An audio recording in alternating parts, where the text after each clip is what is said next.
유치부 친구들 안녕하세요. 자, 오늘은 올바른 생활 사과, 분노하나요? 자제하나요? 라는 말씀을 듣겠습니다. 하나님의 말씀 같이 읽어볼까요? 시작! 에베소서 4장 26절 말씀. 분을 내어도 죄를 짓지 말며 해가 지도록 분을 품지 말고. 에베소서 4장 26절 말씀. 아멘. 잘했어요. 무슨 뜻일까요? 분을 내어도 죄를 짓지 말며. 분은 화를 내는 거예요. 에이, 내가 오늘 저 친구 때문에 넘어졌어. 저 친구 때문에 과자를 못 먹었어. 다음에 저 친구를 안 넣을 거야. 저 친구에게 사랑한다고 말 안 해줄 거야. 라고 생각이나 행동으로 죄를 짓지 말고 해가 지도록 분을 품지 말고 잠이 들기 전에 오늘 그 친구 생각하니까 정말 기분이 나빠 라고 생각하지 말고 하나님 오늘은 이런 일이 있었어요. 다음엔 이런 일이 생겨도 화내지 않도록 도와주세요 라고 기도를 하고 잠을 자야 된다라는 뜻이에요. 뜻을 생각하면서 하나님의 말씀 에베소서 4장 26절 말씀 분을 내어도 죄를 짓지 말며 해가 지도록 분을 품지 말고 에베소서 4장 26절 말씀. 여러분은 화가 나서 욕을 하거나 누군가에게 주먹을 쥐어 보이거나 발을 구른 적이 있지 않나요? 왜 화가 날까요?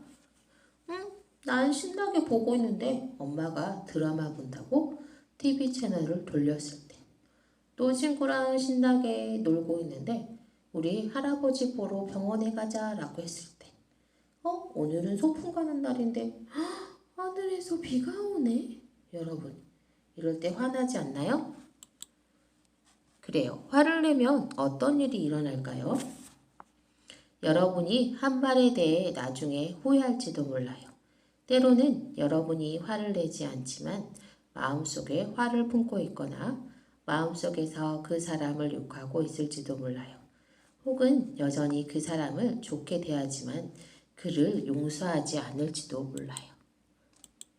분노란 다른 사람이나 어떤 것에 자신의 성질을 이기지 못하고 화를 내는 것을 말해요.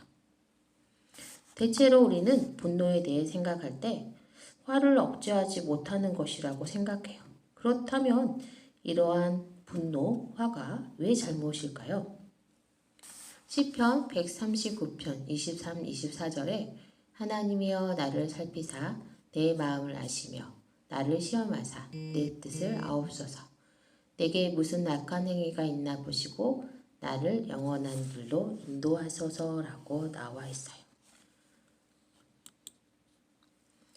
예수님의 제자들은 우리와 같은 사람이었어요. 때로는 그들은 화를 냈어요.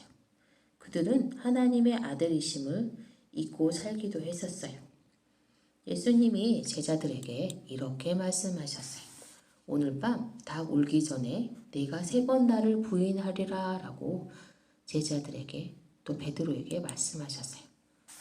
그러자 베드로가 예수님, 내가 주와 함께 죽을지언정 주를 부인하지 않겠습니다 라고 말을 했어요. 하지만 베드로는 예수님이 사로잡히자 제자들과 함께 뿔뿔이 흩어졌어요. 추운 날씨에 장작불가에 사람들이 모였을 때 각 사람의 얼굴에 그림자가 비추었어요. 그때 이 사람은 예수와 함께 있었어요 라고 한 여자가 말했어요. 하지만 베드로는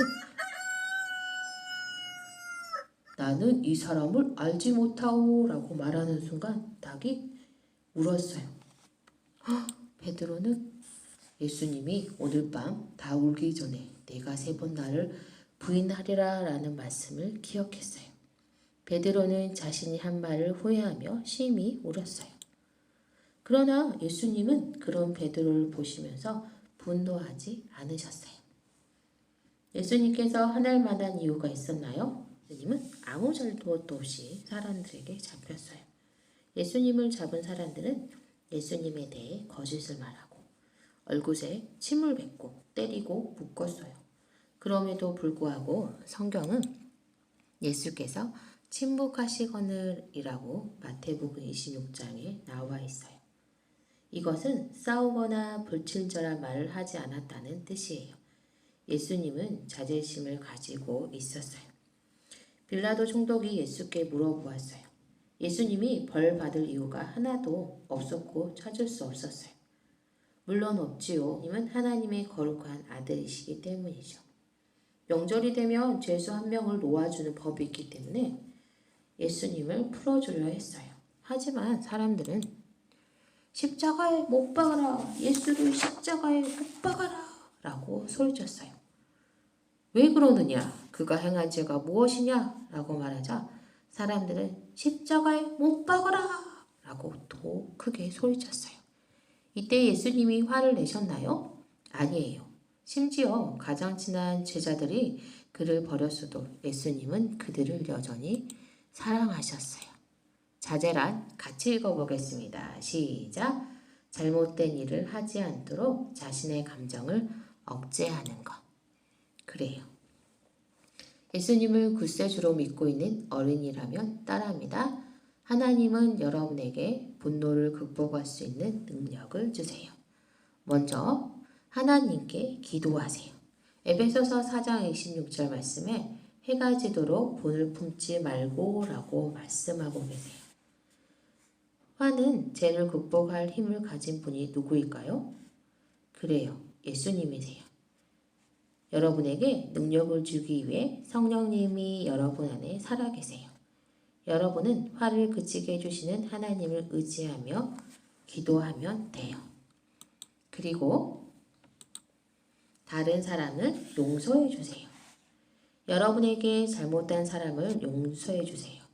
그리고 다른 사람들의 행동으로 인해 여러분이 화를 내지 않도록 하세요.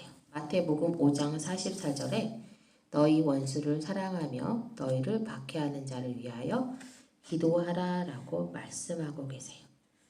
용서를 한다는 것은 분노를 멈추는 것이며 하나님은 여러분이 그렇게 하기를 원하세요. 이제는 용서를 뛰어넘어서 원수를 사랑하고 그 사람들을 위해서 기도하는 유치부 친구들이 되길 바랍니다. 자, 그리고 하나님께서 주신 것에 대해 감사드리세요. 하나님은 여러분에게 필요한 것을 주시길 원하세요. 하지만 언제나 여러분이 원하는 것을 주시지는 않아요. 하나님이 여러분에게 주시는 것이 무엇이든지 행복하다고 하나님께 말씀드리세요. 히브리서 13장 5절에 있는 바를 족한 줄로 알라. 여러분이 가지고 있는 것에 대해 감사하라라는 뜻인데요. 누군가 여러분의 물건을 망쳐 놓았을 때 잠시라도 그것을 가질 수 있었던 것에 대해 하나님께 감사하세요. 여러분이 가진 것에 대해 만족하세요. 이제 여러분이 해야 될 것이 있어요. 여러분을 화나게 하는 것이 무엇인지 찾아보는 거예요. 자, 그리고 에베소서 4장 26절 말씀, 해가 지도록 분을 품지 말고 라는 하나님의 말씀을 생각하세요. 그리고 자제심과 용서와 감사하는 마음을 갖게 해달라고 하나님께 구하세요. 그러면 여러분의 그 문제를 해결할 수 있어요. 그리고 여러분에게 자제심을 갖도록 도움을 주시는 하나님을 찬양하세요. 그렇게 하겠다는 증거는 아멘. 자, 이제 오늘은 분노하나요? 자제하나요? 화내나요? 잘 참나요? 라는 주제로 말씀을 들었는데 잘 들었나요? 네. 잘한 친구들은 꼭 인증샷 찍어서 카톡으로 보내주세요. 전도사님이 기도하고 마치겠습니다. 하나님, 오늘은 예수님과 제자들을 통해서 분노와 자제를 어떻게 잘 표현하는지 보았습니다. 예수님을 믿고 있는 하나님의 자녀인 우리는 어떤 상황에서도 자제할 수 있는 믿음과 신앙과 힘을 허락해 주세요. 감사합니다. 예수님 이름으로 기도합니다. 아멘.